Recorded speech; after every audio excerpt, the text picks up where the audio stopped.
You do roll call now? Are we recording? We are.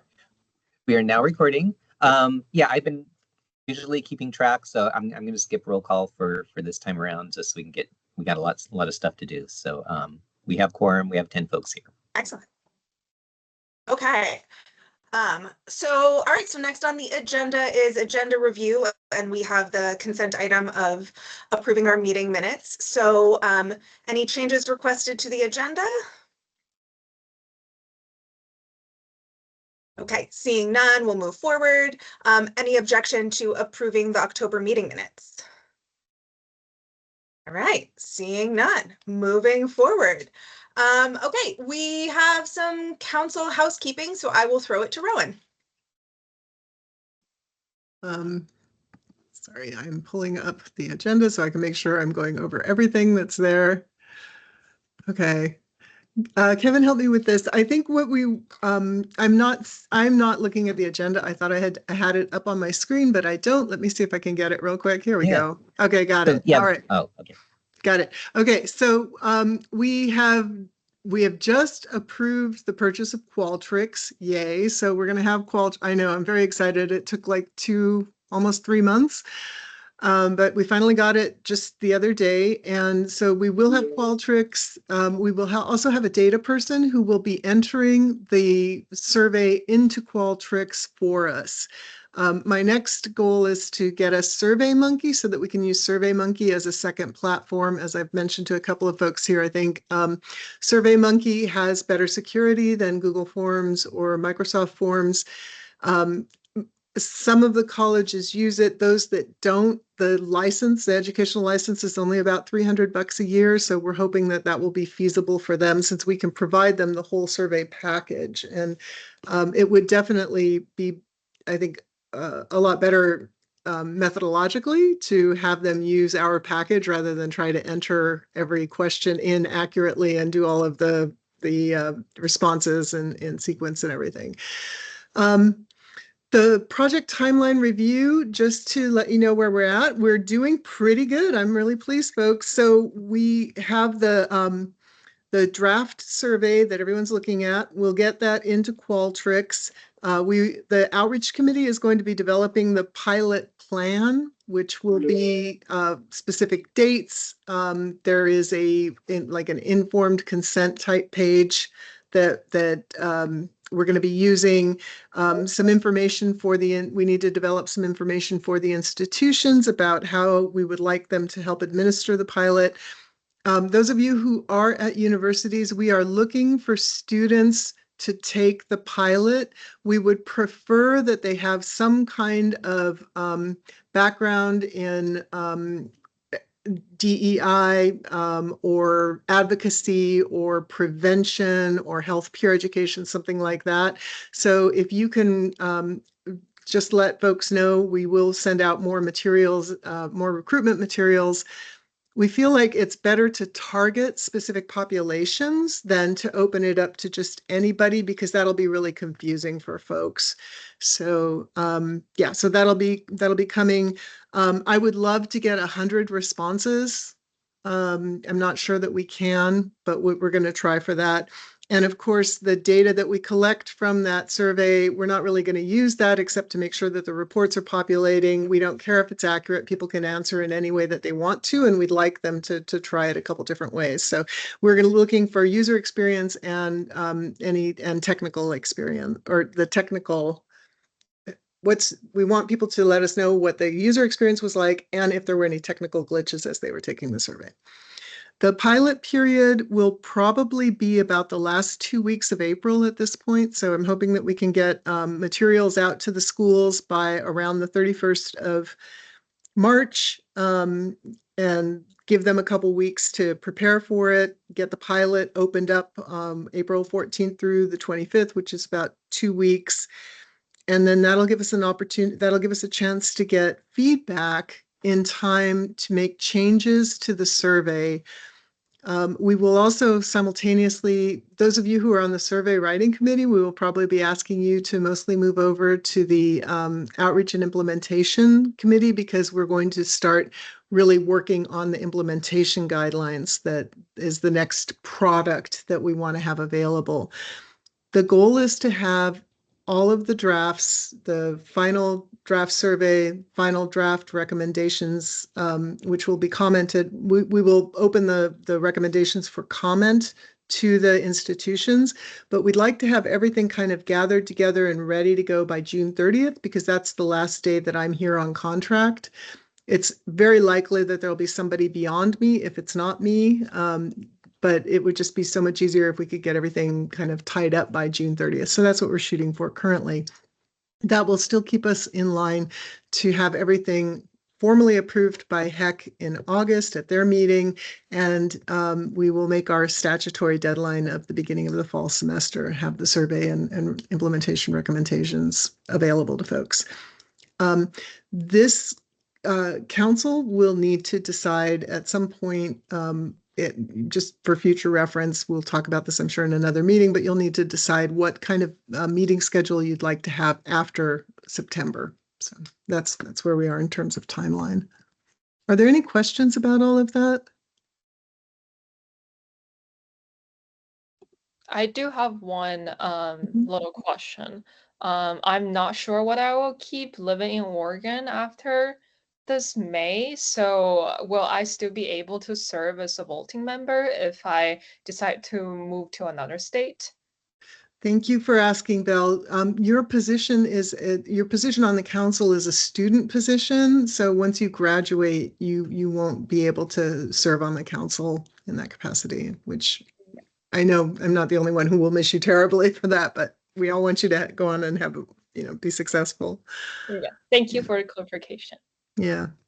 One other product that I want to mention is we want to put together a toolkit for campuses that's preparing your campus for the survey. And we're also going to try to get that out to them this spring so that they can start thinking about forming the team on their campus that's going to look at how are we going to administer the survey, who's going to have access to the data, how are we going to get word out. And so that's another product that the Outreach and Implementation Committee is working on. And we do need more students for the council. So again, public universities especially, we really need students. So, thank you. Thank you, Martina. Okay, that is excellent. All right, so the only other thing we have under council housekeeping is scheduling future meetings. So as everyone knows, because we've harped on it a bunch of times, this is the first time we've been able to make quorum since October, which isn't ideal, but I'm really glad we're all here now. And we really can't afford at this stage in the process to have a delay like that again. As Rowan just laid out, our timeline's pretty tight moving forward to try to get all of this really wrapped up by the end of June. So given all of that, we wanted to make sure that we could adapt before rather than reacting after the fact if there were any needed changes. So it's also a little bit too chaotic and a little bit too much logistical challenge to do like a meeting poll for every month, particularly as we are navigating public meetings law. So all that being said, we just want to put out on the table this meeting time, which is 1 p.m. on the Monday of the fourth week of the month. We would hope that this would be a good recurring time. And if it isn't, can you please reach out to the co-chairs, to Kevin and or to Rowan, and let us know, and we can try to adjust, but otherwise make this our formal recurring meeting time. Thoughts, feelings, questions?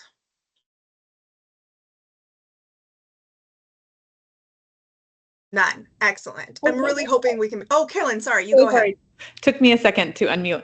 I already looked at my calendar. I will just note I can be on the meeting, but I have to pick my daughter up from school at 1:30. So if it's okay that I'm here and listening, I can be here and I can start the meeting at 1 o'clock. I just have to go into listening only mode to pick her up from school. So I'll just note that. Otherwise, I can commit to that time. That totally counts for quorum, so all good.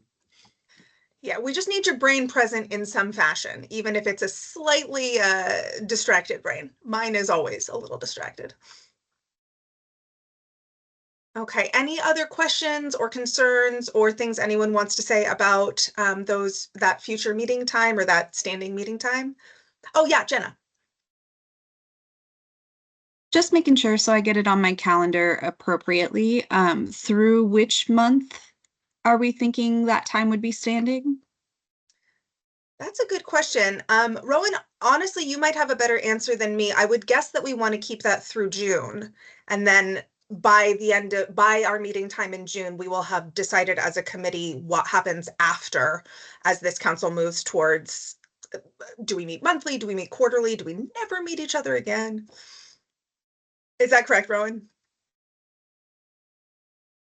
Excellent. All right, so we are keeping this time on our calendars from now until at least June. By this meeting in June, we will have decided what happens next. I see that there's a question in the chat about which public universities we could use more representation of. So before we move on to updates from subcommittees, Rowan, did you want to answer that just because I know that's a concern for us? Thank you. Yes. And thank you for the question. Yeah, any of the public universities, the statute says specifically that it should be a student who has some kind of a background working in like a multicultural resource center or something like that. So a student who has had some sort of exposure to working with other students in a peer capacity would be really helpful, I think. They're looking for a student who has some kind of, yeah. And I'm happy to answer questions about that, by the way. We'll put a link to the form for you that you can share with a student into the chat. And you're And going to give us. We don't have a need for a faculty from a public university at this time, just a student. And you're going to give us information about the recruitment material as well, right? Which will state kind of what you're looking for. Okay.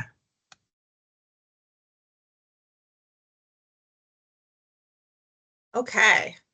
Well, in that case, let's move on to updates from subcommittees. I'm going to interrupt real fast. I apologize. Yeah, go I ahead. want to uplift that Jenna named that for planning purposes for the meeting that the fourth Monday in May is a holiday in case we need to consider right now a different date to meet. That is a good catch. A+ calendaring. Do we want to try to address that in this moment, or Kevin, Rowan, would you like us to maybe do a poll for that meeting later? I would say, unless Rowan has a different thought, I'm happy to do a poll just for that month, and maybe we can figure out a different time just for that month. But otherwise, stick with the fourth Monday. That seems to be the most rational to me, and since we don't have the full committee here, I think a poll rather than trying to do it live and in virtual person is probably best. So I'll leave that to you. Excellent. Thank you all for catching that. Okay, moving on to updates from subcommittees. The first subcommittee is the language subcommittee, and we didn't elect which one of us was going to talk about it. And I've already talked so much that I'm going to throw it to Katie or Jenna.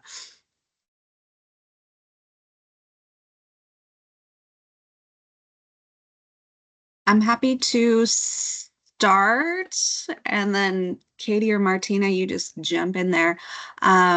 We have, to my knowledge, finished the trauma-informed language guide, and we did a quick cursory edit of Rowan's wonderful intro document on the survey, and I believe updated that draft language. Is there anything that I am missing on projects that we've been working on? We have started, or we were tasked with giving a read through of the draft and offering comments and feedback. I uploaded mine an hour ago, so just finished my comments. So the most recent draft up there is my comments version. And I guess we'll just keep doing that until it's perfect.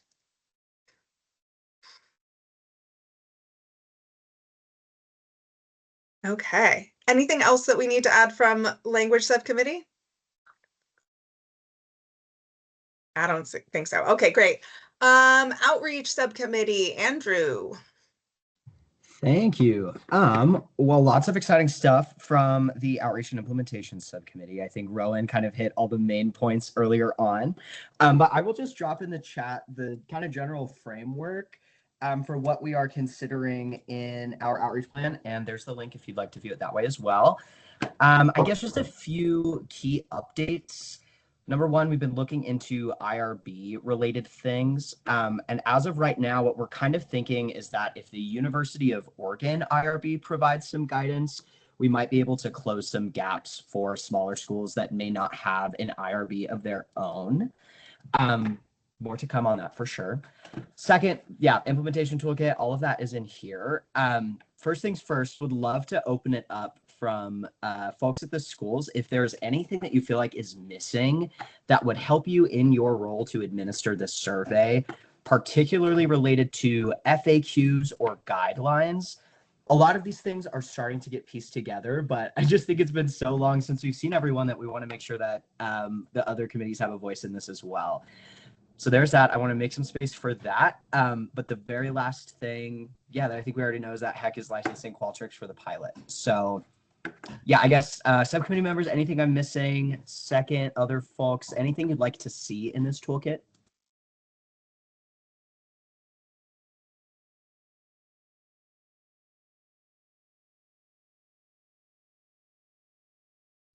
I would imagine you're all already thinking about this, but my experience at Willamette University is that response rates go way up if there's about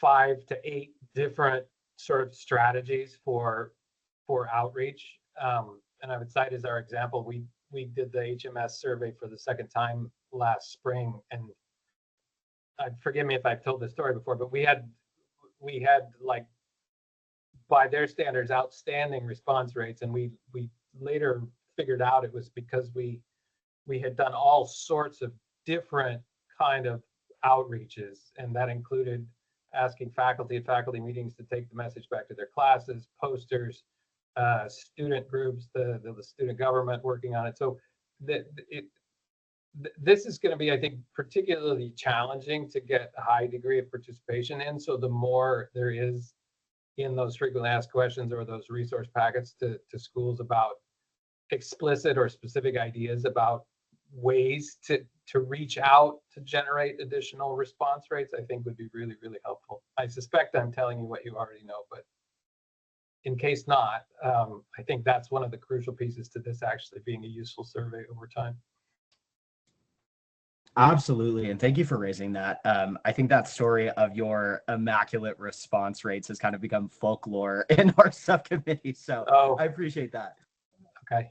Do you have a copy of the sort of summary that they asked us to make? Now I'm suddenly feeling like I've already pitched this boast to this group, but like if you would like the list of all the things we did, I'm sure we could come up with it, but it sounds like you might have it already. I believe we might, but yeah, thank you very much.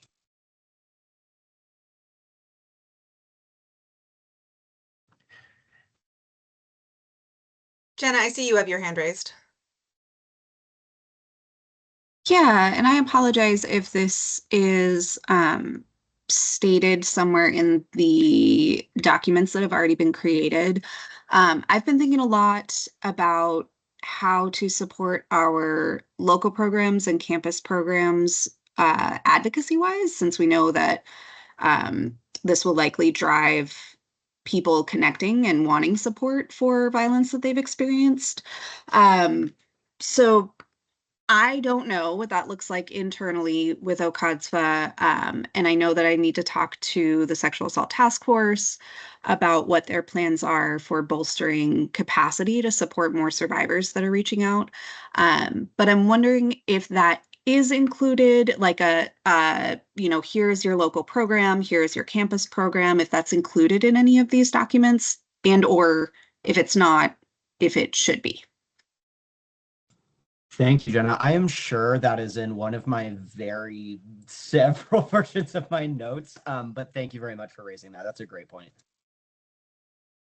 Yeah, I think that's really excellent. I think that's one of the things in the preparing your campus is to think about that. And Because it is challenging for a lot of the smaller schools, especially. I think we don't know how many of them currently were able to develop their MOUs with the local agencies. We will be including some. Well, I can't recommend them as a state employee, but perhaps OCADSVA and the Sexual Assault Task Force, hi Lena, could create a list of recommended hotlines. So some of the national hotlines, such as RAIN, that could be included in those materials. So if you all could develop that list and then give it to us as a recommendation, that'd be really helpful.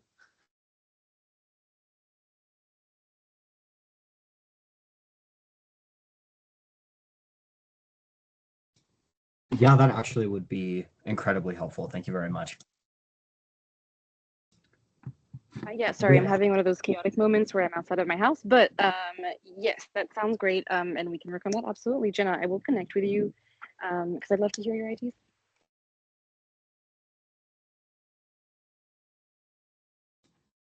Awesome. Well, I think that's it from us, unless anyone else has anything to add.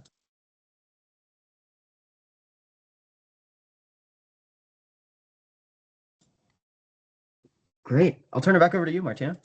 Okay, excellent. So final subcommittee is the survey writing subcommittee. So committee chairs, have at it. Okay, either Belle or Caroline. I'll let you guys, one of you guys go. I missed the last meeting because I was out on vacation. So if anyone else is comfortable, that would be helpful. I also Yeah. missed the last meeting for my thesis Oh. show that day. Okay. Okay, it is May. Okay, well, we finished writing our draft of the survey. That's just what we accomplished. And we went ahead and approved it and sent it over to the language committee to look over, in which we just got that back today, I believe, in which they looked at the language and simplified the language. So I believe we're gonna get together and look over, but the draft is there. We've I dwindled it down from 150 to like a little bit over 100 questions, so about 105, I believe. And of course, once we pilot test it, it will be further refined. So right now, it's just we're going through the refining process. Even though Kelly is not the head of the committee, I mean, on the chair, Kelly was very instrumental in helping us do this. Very, very much instrumental. Kelly, would you like to say anything more? No, I'm just really looking forward to seeing the feedback from the language committee about. I mean, we had a lot of. I think the most open questions we had remaining were largely about whether or not there's any feedback on that. But this whole group, I don't think it's fair to suggest that anybody other than Rowan, she definitely deserves a huge shout out. But everybody has done tremendous work, and I'm just grateful to have been a part of it. So this has been a really instructive experience, and everybody has done great. So I don't think I have anything to add beyond that. I'll just keep sort of patting people on the back each chance you give to me. And I double down with Rowan. Thank you very much, Rowan. I will pass this over to Martina. Okay. And I'll say, having now read through all of those questions to offer feedback, really, I am so impressed by the volume of work. And it's very fun to see this thing actually coming together after however many months now of hanging out together once a month on Zoom or on Teams. It's really cool to see an actual product. That's amazing to hold. Okay, that's all of our updates from our subcommittees. Is there anything else for the good of the order? Is there anything that we have missed that needs to be brought up? I don't have anything else on my agenda.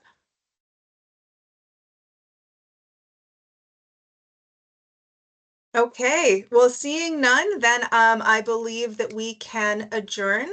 Kevin, do you want to remind us of when our next meeting is, just so that everyone is like sure they have it in their calendar? Fourth Monday, which I have to pull up the calendar to tell you which day of the week that is, or which date that is. If somebody wants to help me, go for it. I think it was the 24th, which suddenly makes me Yeah. wonder, does anybody else have spring break that week that this might get in the way of? Good question. Yeah, so it is the 24th. So we're if we go on it as scheduled, it's 1 o'clock on the 24th of March.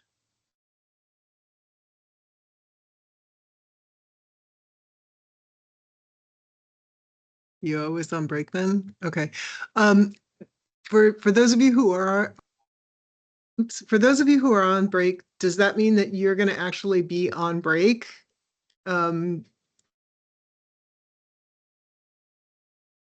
We're on spring break, but we're still working, so I'll be here. I'm not taking vacation or anything. I might be. I'm not sure. I think there's a very good chance that even if I am, I would be able to attend it at the very least by phone. So I don't. If I'm the only one expressing that possibility, don't try to make any changes on my behalf. I will make every effort. I'm pretty optimistic I could be here one way or the other. I will be on break, but I can, as a student, there are always so many like schoolwork that I need to catch up during the break. So it's not like a real break, and I'm happy to attend the meeting. Well, perhaps when we communicate about our next meeting, if anyone is concerned that they won't be able to meet, or if they need to brainstorm logistics, like how to call in, etc., maybe we can raise it at that point. Likewise, as Jenna already pointed out, one of our fourth Mondays is Memorial Day. Someday, I've already forgotten what day it is, a holiday. So we'll work to reschedule that one as well. Yeah, if anyone has any concerns about attending the meeting for next month, just go ahead and give me an email, and I will I'll work with you and see if there's some kind of technical thing where you just call in, or at the least just give me a heads up, and if there's enough people that let me know, then we might need to reschedule. Yeah, I think that's a great reminder that it is always easier for us to know in advance so that we can be proactive rather than responding in the moment. So very helpful for everyone who knows that they're going to be out of town to let Kevin know in advance. All right. Well, given that I don't think there's anything that we've missed now, this meeting is adjourned. Thank you so much, everyone, for being here. And we had quorum, an extra celebration for us all.